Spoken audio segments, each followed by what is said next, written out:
Well, hello, all my amazingly beautiful zodiac family and friends. My name is Libra Empress, and this is another episode of Terror and Tarot with Libra Empress. Today, we are going to be watching. My relative gifted me a haunted doll. 4 horror stories animated by IMR Entertainment. Without further ado, let's get started, shall we?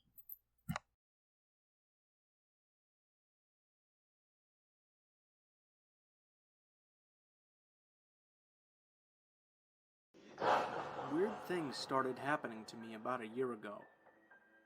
I moved into a new unit in Brisbane and got my porcelain dolls back from my mother's place. I've had the dolls since I was 5 years old. Everyone used to tell me they were evil, but I didn't believe them. Anyway, I put the 7 dolls away in a box and left them in the spare room. I then began having nightmares, starting with 1 or 2 a week. After a little while, they started to occur almost every night. I've never experienced nightmares like this in my entire life. These were full-on extreme night terrors. I didn't understand what was going on and was exhausted all the time from lack of sleep. I then started hearing some kind of scratching noise coming from inside the closet or from just outside my room late at night, never during the day. At the time, I thought it might be a mouse. These things happened for a couple of months.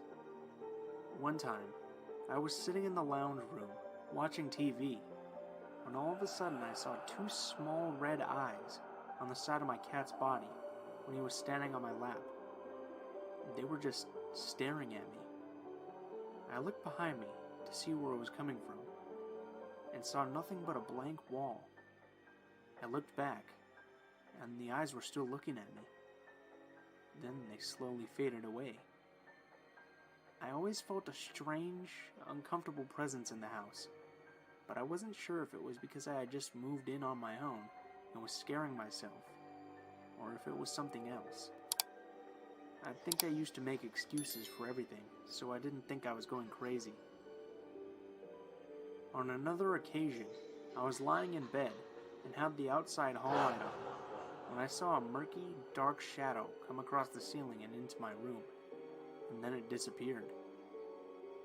The last thing that happened before I spoke to someone about the weird events was when I saw a demonic-looking face in the reflection of the base of my lamp. It was staring at me. The thing had dark circles as eyes, and it wasn't clear like a human face, but was definitely a face. I turned off the light and ignored it, and went back to sleep. I eventually spoke to a lady at work, a Jehovah's Witness, about everything that happened. She told me that I had something in my house that was causing the problems. I didn't fully believe it was the dolls at the time, but I ended up throwing them out in the industrial bin that weekend because something needed to happen to make this stop. The dolls were worth hundreds of dollars, but I wasn't risking it. That night, I had an extreme nightmare about them. The dolls were at my nan's house, where they had been originally, and they had killed my cat. In the dream, I found his body in the kitchen sink. My cat is still alive now, but I always check on him to make sure he's safe. It's been over 9 months now, and since getting rid of the dolls, I've had no nightmares, no weird noises, and no feelings of another presence. I feel stronger and healthier, and I always pray from time to time, asking the Lord to protect me and my cat. Everything stopped after I threw out those dolls. Now I know not to ignore things and to become more in touch with my spiritual side.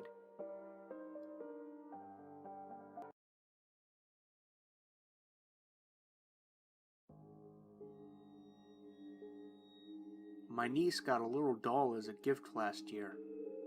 It was from a family member who has a not-so-good reputation with us. This person has tried to use local witchcraft stuff towards my family in the past. Not that I believe in it much, but it's still family, so my sister accepted it, and we took the doll home. Everything was fine before in that house. My bedroom is located next to the living room, while the others are a bit farther away, crossing the living room and the hallway. I only come for the holidays, and I had been there for a week. Everything was normal. I get to hear a lot of noise coming from the upper floor. We have a dog there. And from the neighbors, because my room is directly above their backyard. The night we brought the doll, everything was quiet, because it was the day after New Year's. Everybody was sleeping after the celebrations, and I was on my laptop talking to some friends. Suddenly, I hear footsteps right outside my bedroom. It didn't bother me, because it could have been my sister's husband. They were heavy footsteps, like boots or men's shoes. It sounded like they were crossing the hallway, then the living room, and finished on the kitchen. Immediately, I heard the water on the kitchen sink running, and the sound of dishes being washed. It was odd because it was 1:15 a.m., but it could have been someone washing the baby bottles. I kept on listening. After 5 minutes, I heard my niece's playground being dragged from the hallway where it was kept to the living room. It does a very distinctive noise, and I'm 100% sure that was what I heard. The noise kept going for a good 10 minutes or so. I wrote my sister to find out if everything was fine, but got no response. After that, I kept hearing these footsteps. My dog was very nervous and barked at me when I tried to open the door to check out what was happening, so I just stayed in the room. I checked the time at this point. It was 1:43 a.m., and the sounds were still going, until they suddenly stopped. I went to sleep, trying not to think too hard about it. The next morning, my sister calls me on the phone and tells me to get out of my room. I did. I went to the hallway, and my mom, sister, and her husband were all there. My sister asked me if I had put my niece's stroller in front of her bedroom door, and if I had moved the playground station. I said no and told them about all the noises I had heard last night. I thought they weren't going to believe me, but it turns out that when my sister came out of her bedroom in the morning, she found the stroller moved. She put it in the right place and went to go get the baby bottles, then moved back to the room. After that, her husband got out to drink some water and found the stroller again in front of the door. He moved it back to where it was supposed to be, and on his way back, asked my sister why she had put her stroller in front of the bedroom door. They noticed there was something very weird about the situation, saw my text from last night, and decided to call me. We started to freak out a bit, and when I randomly grabbed the doll that was on the stroller, I noticed a strong smell emanating from it, like dry saliva. It was nauseating. It wasn't there the night before, and nobody had touched the thing. It was still in the gift bag. My sister's husband got scared about that fact and decided to throw away the doll. That night, everything was calm again.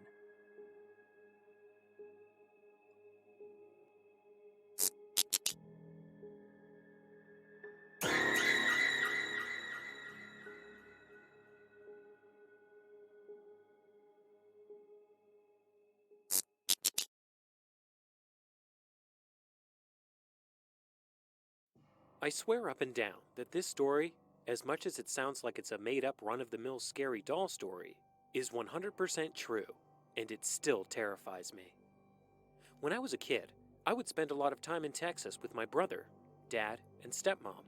Mainly just my brother and stepmom, because my dad was in the military, and would frequently go on long trips, leaving us alone in whatever house we happened to be living in at the time. When I was about 5, we moved to a large, very old Victorian house. 3 stories, not including the attic and the basement. Lots of rooms, and as a little kid, I found it very fun to explore the house. In the attic, there was lots of old junk that the owner of the house was storing while we were renting it, including a huge collection of beautiful handcrafted porcelain dolls. There were hundreds of them lined up neatly on the back wall in a glass case, standing on their stands like an army ready for command. And as a little girl who loved ribbons and bows and anything girly, I was entranced. One doll in particular stood out to me. A beautiful red-hair, green-eyed doll in a blue silk dress with a matching ribbon in her hair. I begged my dad to let me play with her. I felt the need to hold and love her and have tea parties with her. He, of course, refused, saying that the dolls were worth more than I could imagine, and he wanted his deposit back when we moved. He kept the door locked for good measure, after catching me more than once staring in awe at the doll. A month went by, and I had all but forgotten about the doll, choosing to simply explore the house and play in my basement room with my Barbies.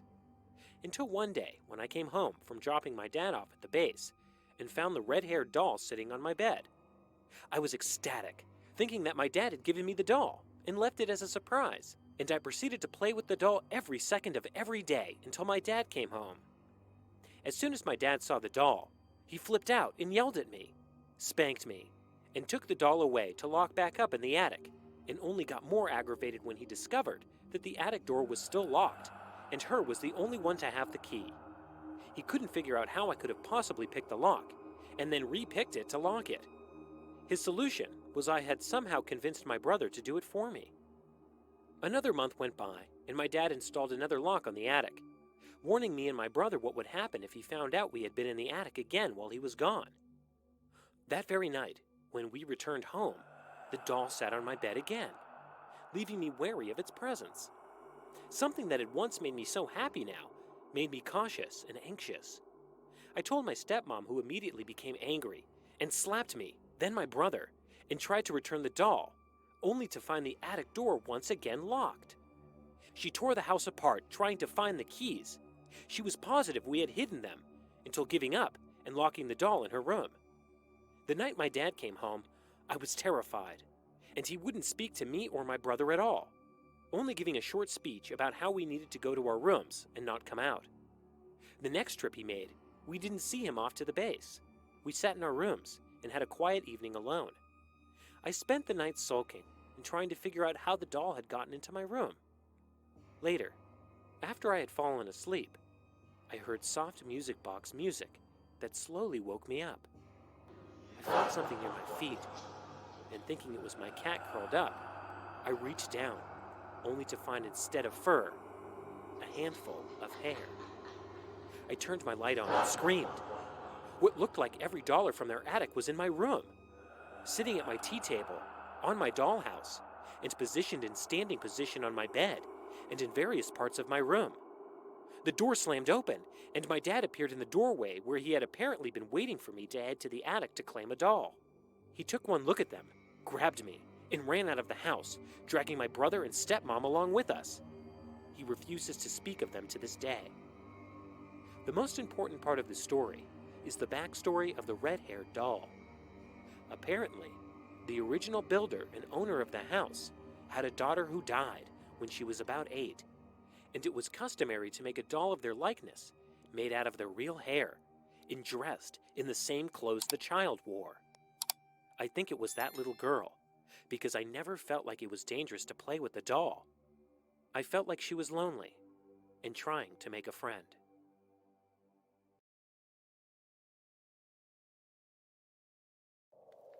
Growing up in a working-class Latino family, we didn't have the luxury of taking lavish vacations throughout the year. However, that didn't stop us from exploring the natural wonders of Southern California through camping. At a young age, my sister and I understood the value of camping through our shared respect for Mother Nature. Over time, we mastered surviving in the outdoors, so much so that we desired to explore new campgrounds throughout the state. On one such occasion, a coworker of my father overheard him talking about his summer vacation plans and suggested to him a new campground to check out. To this day, my parents nor I are unable to remember the name of the campsite, yet we all agree that it was somewhere in the hills of San Diego County. My father was excited for the prospect of visiting a new national park and packed up the car for the customary family summer retreat. The drive up to the campsite was long and dangerous. Even though we were driving during the day, the steepness of the mountain, coupled with the numerous blind turns, had everyone sitting on the edge of their seats. Arguments soon erupted amongst us, as we didn't find any signs indicating where to go. This was in the age before smartphones and GPS. Eventually, we convinced our father to stop and ask for directions. As the campground came into view, We all let out a collective sigh of relief. We made it. And yet, the place did not look like it was a national park at all. There wasn't a ranger station or a welcome center anywhere in sight. The lake appeared murky like a bog, whereas the campground itself was devoid of life. A proverbial ghost town, with the only inhabitants being us. With our bewilderment aside, we cautiously surveyed the area, finding any clues that will guide us to the keeper of this place. Out in the distance, we saw a crumbling, open sign, dangling in the window of a dilapidated diner. Just as the sign implied, we entered the establishment to inquire about the place.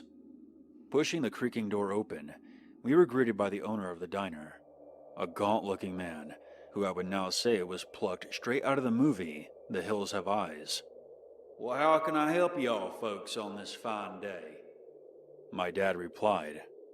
"We made reservations to camp here, but I'm not sure if this is the right place." We then handed the man our booking papers for him to inspect. With his bony fingers grasping the pages, he replied, Yeah, you have the right place. I'm the groundskeeper of this here national park. Let me finish some paperwork on my end, and I'll get things ready for you and your family to stay here with us." As he wobbled off to the back of the diner, my sister and I retreated to the safety of our car. Although we were children at the time, we both felt a sense of unease, even dread at the thought of spending the night here. Despite our worries, our parents reassured us that the vacation had only just begun, albeit with a few bumps along the way. As we neared the site, all of our concerns were tossed out the window, as it was time to transform this empty lot into our secure encampment. The rest of the day came and went, as our campsite was beginning to take shape. The sounds of our radio, along with the rhythmic banging of the hammer, were the only echoes greeting us as the sun began to set. This detail stood out to me, due to the fact it was early July here in Southern California, and there are always people camping around this time. In either case, we all just brushed it aside and thought that more people would arrive by tomorrow. And they did. On the following day of the trip, my father went fishing at the lake. While he was off on his own adventure, my sister and I decided that it was time to have one of our own. Recruiting the aid of our mother, we set out to explore the campgrounds. To our surprise and elation, we discovered that this campground had its own public swimming pool. With our minds made up, the three of us got into our bathing suits, slathered on the sunscreen, and made our way to the pool.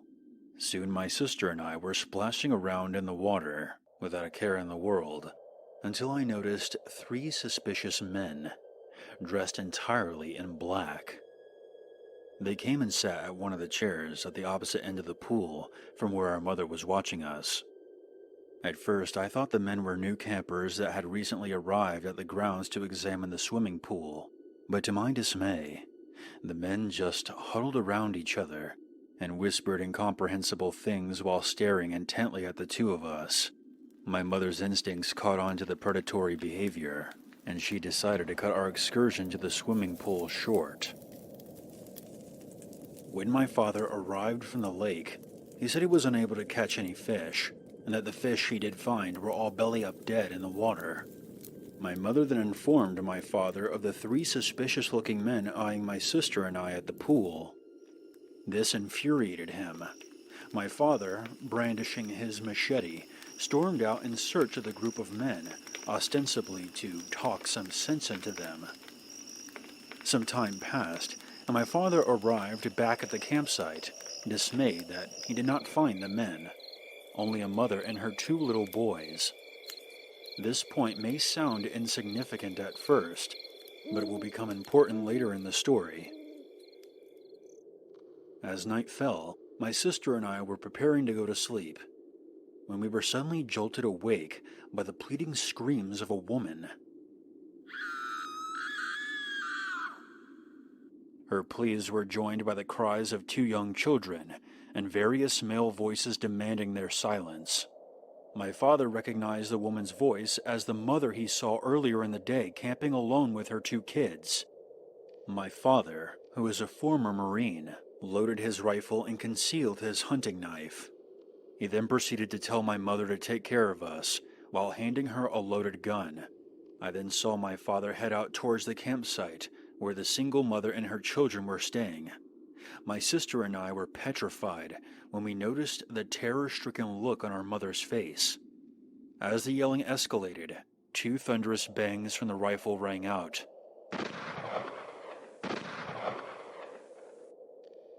Which put an end to the chaos. Seconds later, we heard the crackling branches closing in, as someone moved quickly towards us.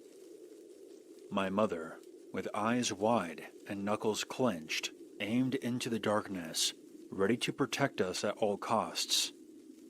To our relief, my father emerged from the shadows with a fearful mother and her 2 sobbing children.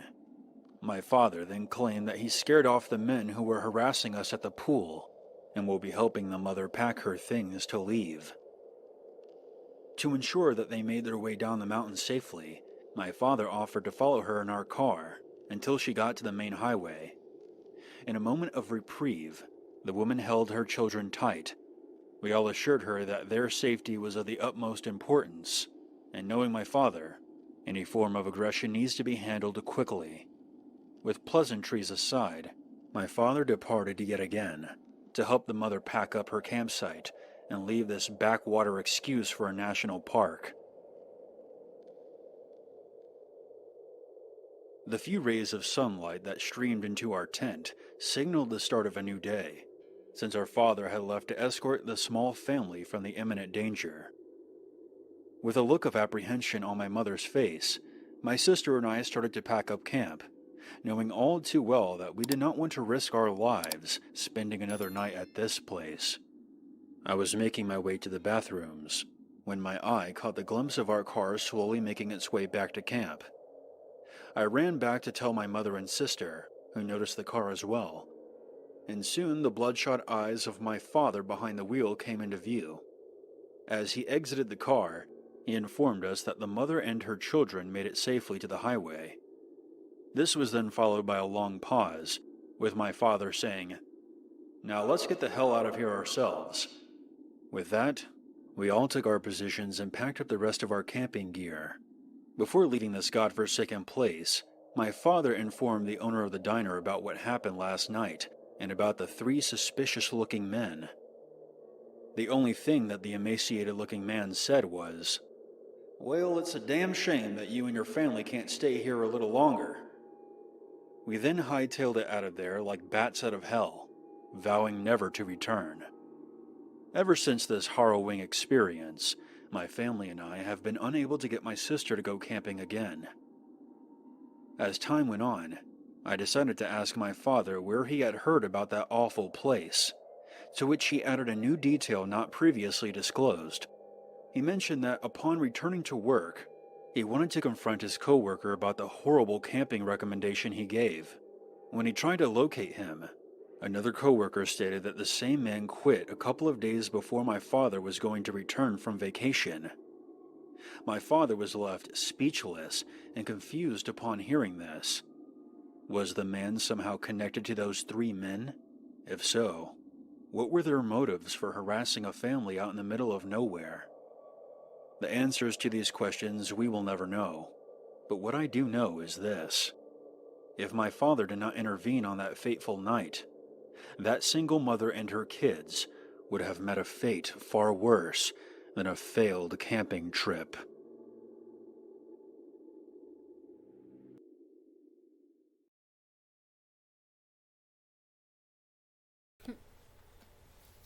That was My Relative Gifted Me a Haunted Doll 4 Horror Stories Animated by IMR Entertainment.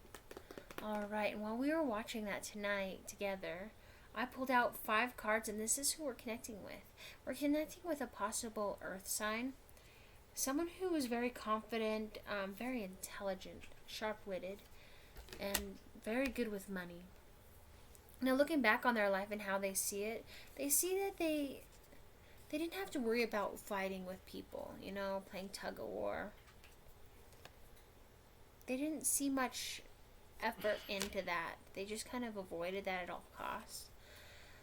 No, lesson they would like to share is that, yeah, sometimes you'll want to be sacrificial and give your all.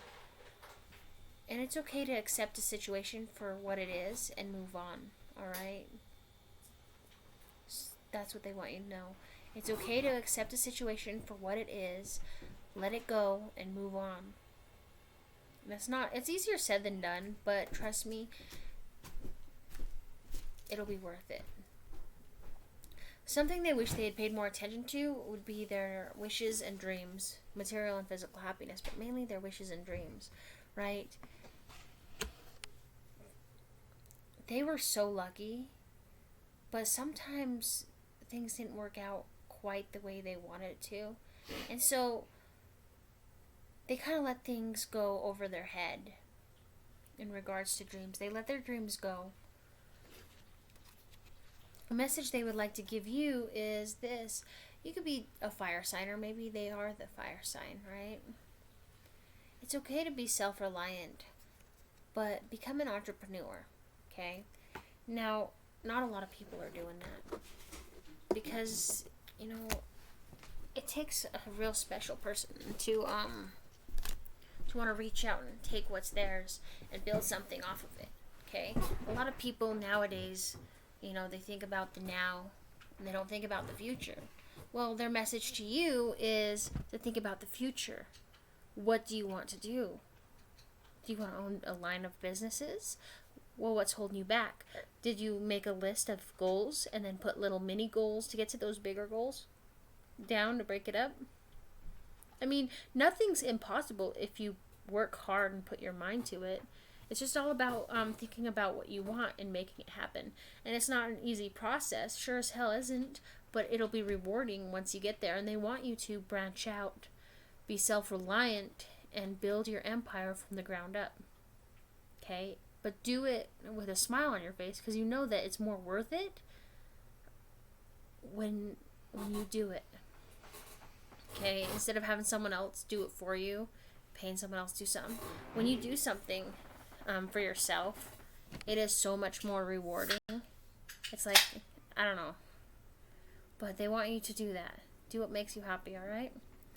Alright, now I love you all. Thank you so much for listening to me. My name is Libra Empress. Please don't forget to hit like, subscribe,